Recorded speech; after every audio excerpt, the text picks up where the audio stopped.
guys, it's Megan, and thanks for joining me for another Quick Tip Tuesday. Our tip today is all about the Avaya IP Office system, and I'm using my J179 phone. Today, I'm going to show you how you can change the ringtone on your phone. Begin by pressing your menu button, scrolling down to Settings, and pressing Select.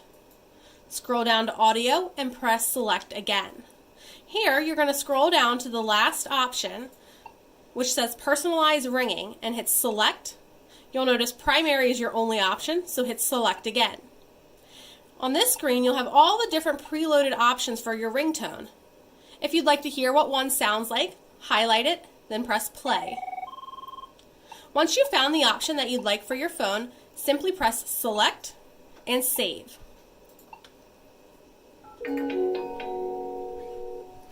You'll notice that the next time a call comes in, it will be ringing in the tone that you selected.